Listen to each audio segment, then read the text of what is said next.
Okay, one more interview with me, and that's this guy you may have heard of, same last name as me. I wanted you to welcome to the stage my oldest brother, Bishop David Konderla.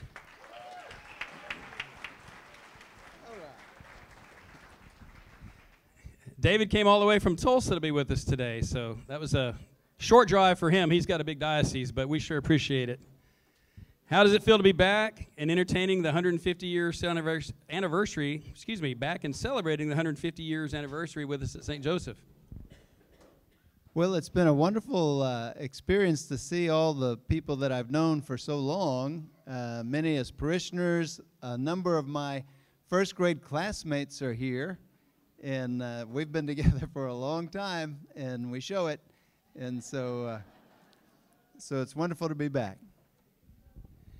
So there's a pic on the interactive wall, just a plug for the interactive wall. Meet Carrie Schumann over here at the table, and your family can fill out a card and put a yellow marker. You see the yellow markers appearing on the wall.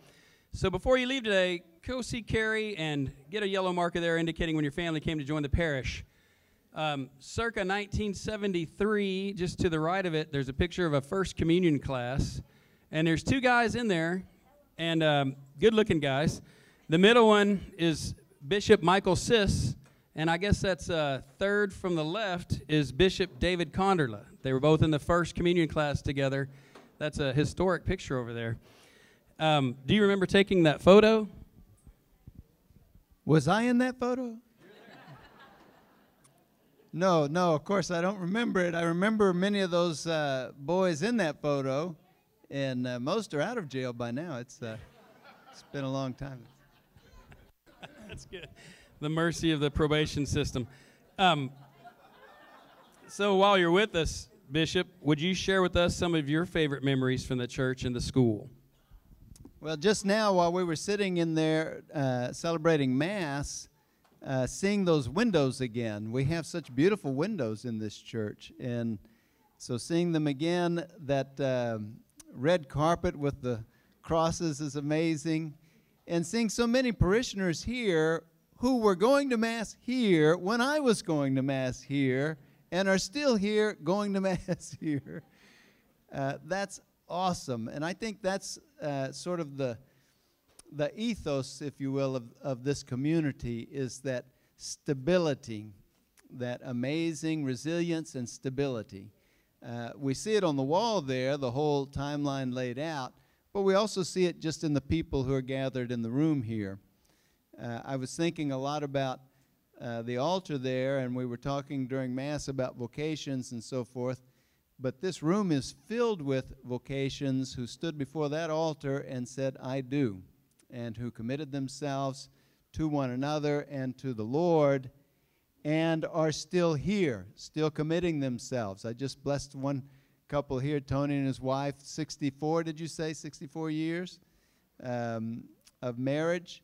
And so that's also one of the legacies, a primary legacy of this parish is all the many hundreds and hundreds of families, all the many thousands of children who have been born out of those unions. And so God continues to richly bless the parish through the great sacrament of marriage and all of those who have dedicated their lives to it and to the parish. Beautiful. So with your life in this parish and school, you certainly had a Catholic foundation. Can you share with us how you went from a motorcycling machinist to a young person feeling a call to a priestly vocation, and how you came to answer that call? Well, those who grew up with me, we've sworn each other to silence, and so remember that. Yeah, I grew up in the parish. The school back then only went to the 8th grade, as you recall, and so I only was at St. Joseph's School to the 8th grade. When I got out of school, went to Stephen F. Austin. Back then you had 9th grade at Stephen F., and then to Bryan High School. When I got out of high school, I did not want to go to college or any other school ever again. And so I went to work as a machinist in Bryan. I was working in a little machine shop in downtown Bryan. Monsignor John Driscoll was the pastor, you recall, back then. And when I was 20, Monsignor John asked me just very directly if I'd ever thought about being a priest, and I told him no. I don't want to do that. That's not in my plans. I had just started work as a machinist. I had a motorcycle that I enjoyed cruising around on, and so I wasn't interested. But he engaged me simply in a friendship and invited me to serve the parish in various ways, invited me to help teach confirmation class, and I was working also with the youth group. I was working also as an extraordinary minister of Holy Communion in the parish. Those are all things that he engaged me with and invited me to do, which kept me engaged in the parish. And when I was 23, I was invited by Marcia Zamanek, who was the youth director at the time, to help staff a youth retreat. And I was invited to do a talk called Christ in My Life. And I was supposed to talk to the teens about the ways that I had seen Jesus work in my life.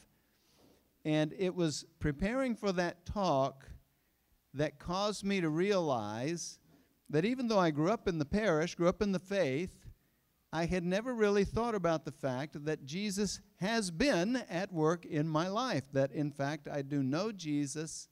I have seen him at work in my life in various ways.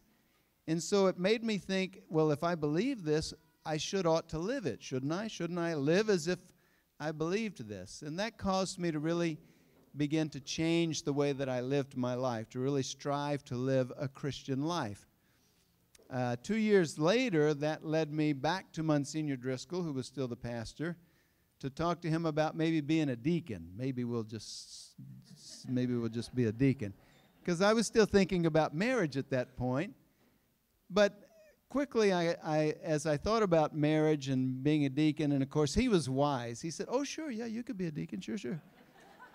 Because he saw the opening there. So, but as I thought about it, I realized I've dated a number of nice girls, and I've never thought about marrying one of them. It didn't occur. I didn't really want to marry one of them. So that opened me to the possibility of a celibate life and a celibate vocation. So then eventually Monsignor turned me over to the other Monsignor in the room, John McCaffrey, who was our new Vocation Director at the time.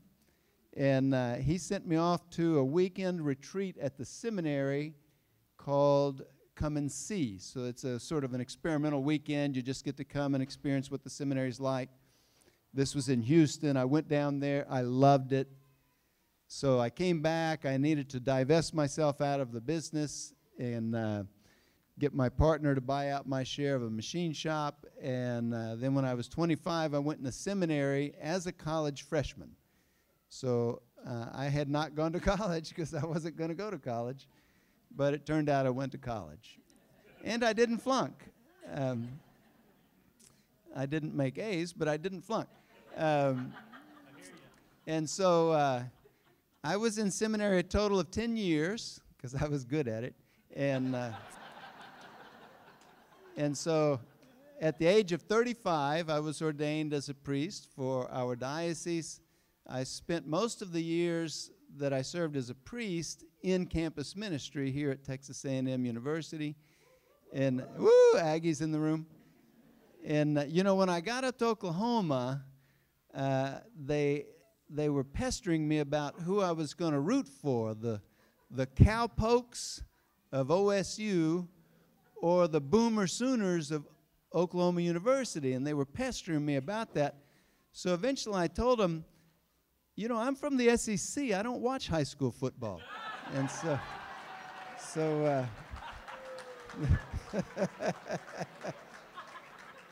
so they quit pestering me about that.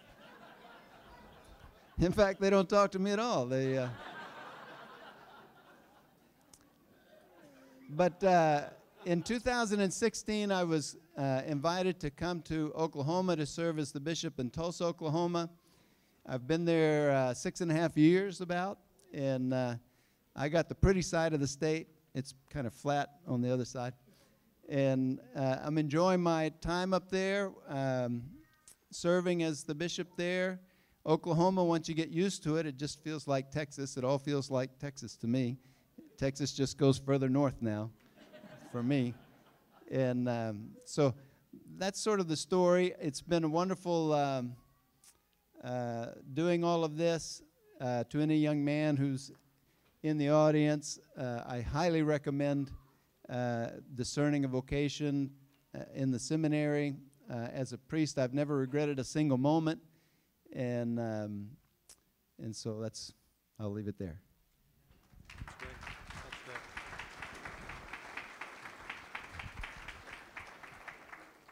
You know, I couldn't help but while you were answering that question, think about, you know, you said the stability and the faith of this parish and vocations, and I'm looking at your ring there that's made from our mother's wedding ring. Mom's wedding ring's melted to make your bishop's ring, and I think that's just, you know, a neat symbol of that. And it made me think of the conversation Mom said. David calls her one day. She's doing some praying for all of us, but for David especially at that point in his life, and he asks her, Mom, how does Father David sound? What did she say? That.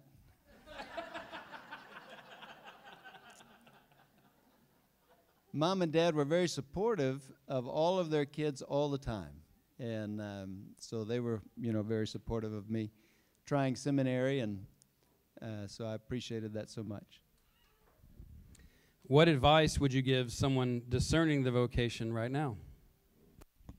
Well, I say this to young people all the time. It's not a question of who should discern priesthood or religious life. Every Catholic baptized and growing up should discern the possibility that God is calling me to be a priest or religious. It's just that for most, it won't take very long, because most are called to marriage. Most are not called to be priests or religious. So it's as simple as a young person who knows something about priesthood and knows something about religious life, thinking, do I have any curiosity about that? Do I have any desire to learn more about that? If I do, then pursue that. Find ways to talk to people, go on retreats, interview with priests or religious, and learn more about it. If I don't, then it's likely that's not the vocation God is calling you to. Most of the people in this room are married, which is why the parish continues to be a vibrant parish, because of the sacrament of marriage. And so that's a tremendously important vocation in our church, and most are called to it. But for some, they'll think about priesthood. I told Father John no. See, so your first reaction might be, no, I don't, no. But do you really know anything about it? Have you really thought deeply about it with some information and understanding? If even after you have information and understanding, it still doesn't appeal to you, by all means, that's not your vocation. Keep moving forward to marriage. And speaking of vocations, Molly Seago. Molly, raise your hand and wave now that you're embarrassed. All right. Molly has a table set up, and she's asking that if anyone here knows of anyone from the parish that is in a religious life vocation or school, that they might visit with her today just so she can keep track of them. She wants to put at St. Joseph's School a list of all those who have followed the religious life vocation, and have that as something that is a reminder of those vocations to explore. So, David, now when he was being ordained, I asked him, do we call you Father David? What do we call you? And he said, David. So I respect my brother's vocation. I'm doing as I was told. David. That's not what he used to call me when we were young. Well, no, now that you're ordained, yeah. You should have heard the gasp in Monsignor's voice when I confessed that. No, I'm just kidding. It's the worst penance I ever had. He said you have to MC the 150th. As a parish, we're so proud of those that have answered the calls to vocations, especially the religious life, the priests, now 2 bishops. And I just wanted to thank you, David, as your brother and as a parishioner of St. Joseph, for setting a faithful and holy example. We're very grateful to have you with us today. I know it's not easy to swing on back down to Bryan, but thank you for doing that. We love you, and we appreciate you very much.